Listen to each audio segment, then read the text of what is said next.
இந்த ஒரு எறும்பு நம்மள கடிச்சா போதும் நம்மளோட உயிரே போயிரும்னு சொன்னா நம்புவீங்களா? என்னதான் பெரிய பெரிய உயிரினங்கள் இருந்தாலும் ஆனா அதுலயும் சின்ன சின்னதா இருக்கக்கூடிய உயிரினங்கள் மறைமுகமா நம்ம ஸ்கின்னுக்கு அடியில கூட ஒளிஞ்சு மடமடன்னு வளர்ந்து அது சீக்கிரமே நம்மளோட உயிரையே எடுத்துடும். அப்படி இருக்கக்கூடிய சில ஆபத்தான சின்ன சின்ன பூச்சிகளை பத்தி தான் இந்த வீடியோல பார்க்க போறோம். அதுக்கு முன்னாடி நீங்க நம்ம சேனலுக்கு புதுசா இருந்தீங்கன்னா சேனலை சப்ஸ்கிரைப் பண்ணிட்டு வீடியோ பிடிச்சிருந்தா வீடியோக்கு ஒரு லைக் கொடுங்க. வாங்க வீடியோக்குள்ள போலாம். நம்ம முதல்ல பார்க்க போறது ஏசியன் ஜெயிண்ட் ஹார்னட். இவங்க தான் இந்த பூமியிலேயே அதிக எண்ணிக்கையில் இருக்கக்கூடிய குளவி இனமே. அது மட்டும் இல்லாம இவங்களோட சைஸ் பாத்தீங்கன்னா அது சின்ன நெருப்பட்டி சைஸ்ல தான் இருக்கும். அண்ட் இவங்களுக்கு உள்ளேயும் விஷம் இருக்கும். இவங்க ப்ரொடியூஸ் பண்ணக்கூடிய நியூரோடாக்சினோட பேர் என்னன்னா அதை மேண்ட்ரோடாக்சின்னு சொல்றாங்க. இந்த ஒரு விஷத்தால நம்ம சதை பகுதிகளில் ஆட்டோமேட்டிக்கா கடிச்சு சாப்பிடுமா. அது மட்டும் இல்லாம உள்ள இருக்கக்கூடிய உடல் உறுப்புகளை செயலிழக்க செய்யும்னு சொல்றாங்க. சராசரியாவே ஒரு சிங்கிள் டோஸ் போதும் ஒரு மனிதனோட உயிரை எடுக்கிறதுக்கு. அண்ட் இவங்க தாக்க வரும்போது 1000 பேர் ஒன்னா சேர்ந்து தான் வந்து தாக்குவாங்களாம். அது மட்டும் இல்லாம இவங்க ஒளிஞ்சுக்கிட்டு இருக்கிற இடம் யாருக்குமே தெரியாத அளவுக்கு தான் இருக்கும். கண்ணுக்கு தெரியாத இவங்களை சீண்டி விட்டோம்னா நம்மளோட கதை அவ்வளவுதான். ஒரு வருஷத்துக்கு 40 பேருக்கு மேல இந்த ஒரு குளவி கடிச்சு இறந்து போறாங்களாம். பெரிய பெரிய விலங்குகள் அடிச்சு சாகுறத விட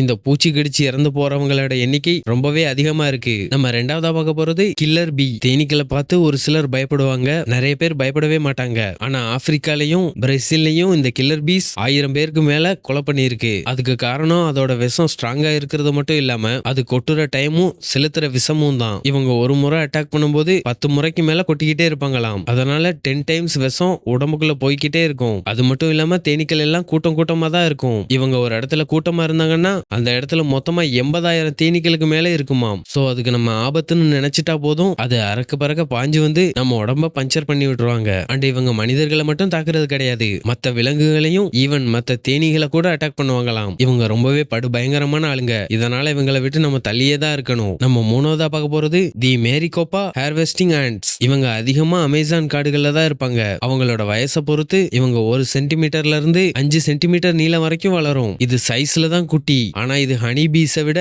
25% விஷத்தை அதிகமா வெளியே விடும். ரேட்டல் ஸ்னேக்கை விட 35% விஷத்தை வெளியே விடுமாம். இதனாலதான் இது அதிக விஷமுள்ள இன்செக்ட்ஸ்ல ஃபர்ஸ்ட் இடத்துல இருக்கு. பாம்புகளை விட இதோட விஷம் பல மடங்கு அதிகமானதாம். ஆனா இது விஷத்தை இன்ஜெக்ட் பண்ற அளவு ரொம்பவே கம்மி தான். சோ இது மனிதர்களை கொலை பண்ணாது. இதுட்ட கடி வாங்கி இது விஷத்தை உள்ள அனுப்பிடுச்சுன்னா 4 மணி நேரம் வரைக்கும் உயிர் போகுமாம். பூச்சிக்கடியில அலர்ஜின்னு சொல்லிட்டு ஒரு சில பேர் இருப்போம். அண்ட் இந்த எறும்பு கிட்ட நம்ம கடி வாங்கினோம்னா சிவியரா அலர்ஜி வருமாம். நம்ம நாலாவதா பார்க்க போறது ஃபயர் ஆண்ட்ஸ். இதோட பேர் கொஞ்சம் சாதாரணமா இருக்கலாம், ஆனா இதோட வீரியம் ரொம்பவே ஆபத்தானது. எறும்புனாலே கூட்டமா தான் சுத்தி தெரிஞ்சுக்கிட்டு இருக்கும். அண்ட் இதுல ஒரு எறும்பு நம்மள கடிச்சா போதும் நெருப்பு சுட்டா என்ன ஃபீல் வருமோ அந்த மாதிரி தான் வலி வருமாம். சோ இதை டிஸ்டர்ப் பண்றவங்க எப்பேற்பட்ட கொம்பனா இருந்தாலும் இவங்க கிட்ட கடி வாங்கி தான் ஆகணும். இவங்க மனிதர்களை கடிக்கும் போதே சலினான்னு சொல்லப்படுற விஷத்தை கைக்குள்ள இறக்கிருமாம். இந்த ஒரு விஷம் முயல் சைஸ்ல இருக்கக்கூடிய விலங்குகளை ஈஸியா அதை கொன்றும். சோ இது கூட்டமா வந்து கடிச்சிச்சுன்னா மனிதர்களுக்கு மரண வலியை கொடுத்து அந்த இடத்துல அலர்ஜியை கூட உண்டாக்கி விட்டுரும். இதனால இந்த எறும்பு கிட்ட இருந்து கொஞ்சம் தள்ளியே இருங்க.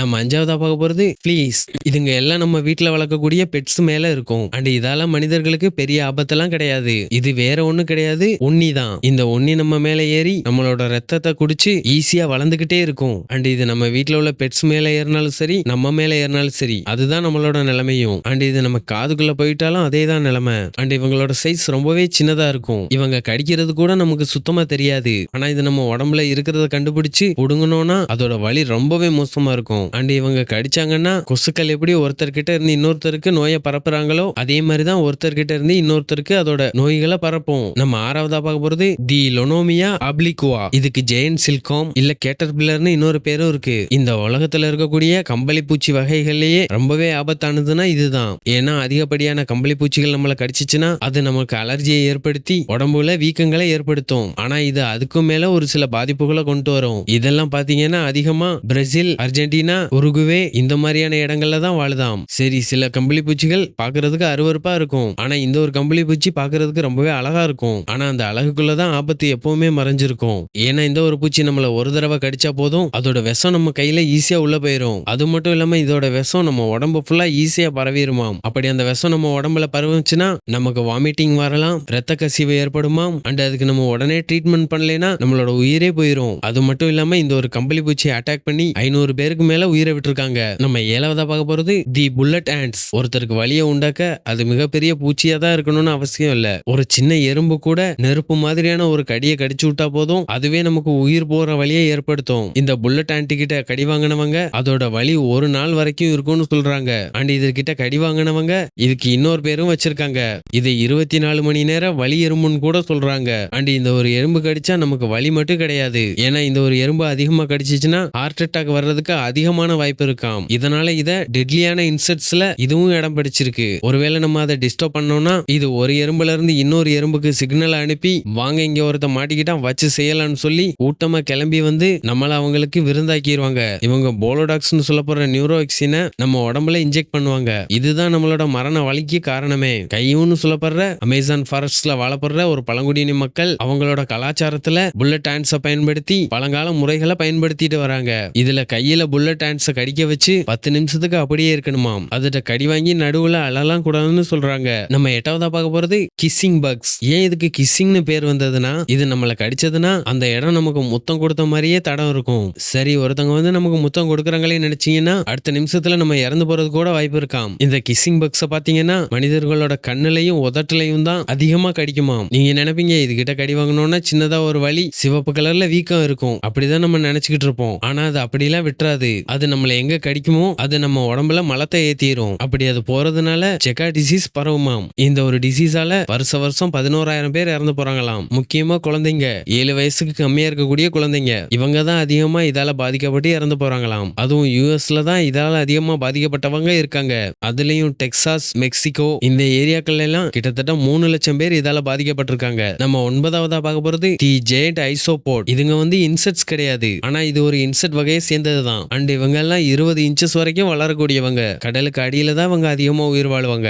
தன்னை விட பெரிய சைஸ்ல இருக்கக்கூடிய மத்த உயிரினங்களை அடிச்சு சாப்பிடுவாங்க. ஆனா இதுங்க மனுஷங்களை எல்லாம் சாப்பிடாது. ஆனா மத்த வகையான மீன்களை இதை அடிச்சு திருப்தியா சாப்பிடுமாம். இவங்களோட உடம்புக்கு அடியில கடிக்கக்கூடிய உறுப்புகள் எல்லாம் இருக்கு. தெரியாம இதை யாராச்சும் தொட்டுட்டா போதும் இதுங்க கிட்ட எக்கச்சக்கமான கடி வாங்க வேண்டியது இருக்கும். அது மட்டும் இல்லாம இவங்க 5 வருஷம் வரைக்கும் எந்த ஒரு உணவும் இல்லாம உயிர் வாழ்வாங்களாம். நம்ம கடைசியா பார்க்க போறது பாட் ஃபிளைஸ். புல்லட் ஹேண்ட்ஸ் மாதிரியே சவுத் அமெரிக்காவுல இந்த பாட் ஃபிளைஸும் பரவலா பார்க்கக்கூடிய ஒரு இன்செக்ட் தான். அண்ட் இது மித்த இன்செக்ட்ஸ் மாதிரி கடிச்சோன்னா வலிலாம் தராது. ஆனா எதுக்காக இது ஆபத்தா பார்க்கப்படுதுன்னு பாத்தீங்கன்னா இதுங்க நம்ம மேல உட்கார்ந்து முட்டையை போட்டு அந்த முட்டையெல்லாம் நம்ம ஸ்கின்னுக்கு அடியில வளருமாம். இதை யோசிச்சு பார்த்தாலே அருவருப்பா இருக்குல்ல. ஆனா இது வெறும் 60 நாளைக்கு தான். இவங்க 60 நாள் வரைக்கும் நம்ம ஸ்கின்னுக்குள்ள ஊர்ந்துகிட்டும் தவந்துகிட்டும் இருப்பாங்க. அதுக்கப்புறமா வெளியே வந்து முழு வளர்ச்சி அடைஞ்சு நம்மளோட உடலை விட்டு போயிருவாங்க. ஆனா நம்ம உடம்புல இருக்கக்கூடிய 60 நாளும் சும்மா இருக்க மாட்டாங்க. ஏதாவது ஸ்கின் டிசீஸை நம்ம உடம்புக்குள்ள பரவி விட்டுருவாங்க. ஆனா இதால நமக்கு எந்த ஒரு பாதிப்பும் வராது. எந்த அளவுக்குன்னா நம்ம இது வரைக்கும் பூச்சிகள் பார்த்திருப்போம், அது எல்லாம் நம்மளோட உயிரே எடுக்கக்கூடிய வகையில இருந்திருக்கும். ஆனா இது அந்த மாதிரியான பாதிப்புகளை ஏற்படுத்தாது.